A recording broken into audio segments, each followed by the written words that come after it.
নমস্কার বন্ধুরা, আপনারা সবাই কেমন আছেন? আশা করি সবাই অনেক ভালো আছেন। লক্ষ্মীর রান্নাঘরে আপনাদের অনেক অনেক স্বাগত। আজ আমি তৈরি করে দেখাবো চোখা। বেগুন, আলু আর টমেটো দিয়ে আমি চোখাটা তৈরি করে দেখাবো। এটা কিন্তু আমি লিট্টির সাথে সার্ভ করার জন্যই কিন্তু আমি তৈরি করেছিলাম। তো তাহলে চলুন দেখে নিই আমি এই রেসিপিটি কীভাবে তৈরি করছি। এখানে আমি চোখাটা বানানোর জন্য একটা বেগুন আর একটা টমেটো নিয়ে নিয়েছি। বেগুনটাকে প্রথমে ধুয়ে নিয়েছি, ভালো করে মুছে আমি বেগুনের গায়ে চেরা লাগিয়ে নিয়েছি। আর তার উপর দিয়ে আমি একটু সর্ষের তেল ভালোভাবে লাগিয়ে নিয়েছি। আর এর মধ্যে আমি যে চেরা লাগিয়েছি তার মধ্যে আমি কয়েক কোয়া রসুন দিয়ে দেবো। আর দিয়ে দেবো এখানে কাঁচা লঙ্কা, আমি এইভাবে ভালোভাবে ঢুকিয়ে দেবো। আমার চ্যানেলে লিট্টির রেসিপিটি রয়েছে, আমি লিংক ডিসক্রিপশনে দিয়ে দেবো, আপনারা চাইলে কিন্তু দেখে নিতে পারেন। আমি রসুন আর লঙ্কাগুলো ভালোভাবে বেগুনের মধ্যে লাগিয়ে নিয়েছি।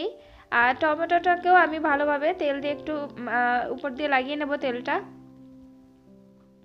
এবার আমি গ্যাসের চুলায় এরকম একটা জালি নিয়ে নিয়েছি, তার উপরে আমি বেগুন আর টমেটোটা দিয়ে দেব।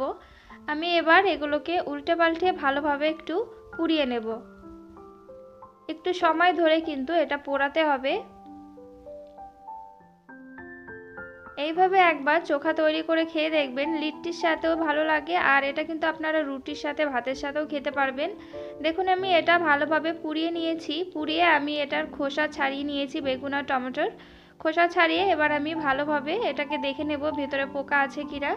আর যে রসুনগুলো ভিতরে দিয়েছিলাম সেগুলোও কিন্তু ভালোভাবে সিদ্ধ হয়ে গেছে। এবার টমেটো আর বেগুনটাকে আমি ভালোভাবে এইভাবে মেখে নেব। আর টমেটোর বোটাটাকে আমি ফেলে দিচ্ছি। আমি ভালোভাবে হাতের সাহায্যে এখানে মেখে নেব টমেটো আর বেগুনটাকে। কাঁচা লঙ্কাগুলোকেও কিন্তু আমি একই সাথে ভালোভাবে মেখে নেব। আমার চ্যানেলের রেসিপি যদি আপনাদের ভালো লেগে থাকে তাহলে অবশ্যই একটি লাইক করে দেবেন। নতুন বন্ধু হয়ে থাকলে চ্যানেলটিকে সাবস্ক্রাইব করে আমার পাশে থাকবেন।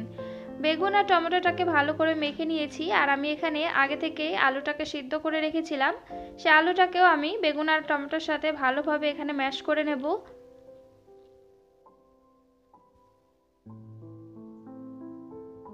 আলুটাকেও কিন্তু আমি ভালোভাবে এখানে ম্যাশ করে নিয়েছি। আমি সব কিছু ভালো করে একটু মেখে নেব।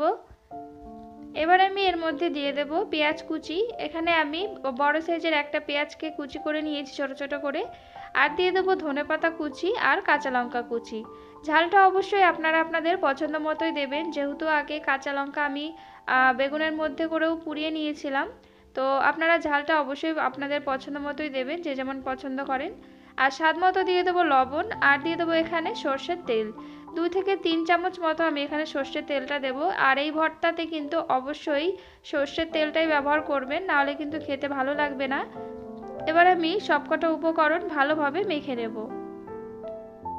এখানে কিন্তু আপনারা চাইলে লেবুর রসটাও ব্যবহার করতে পারেন, আমি এখানে লেবুর রসটা দিইনি।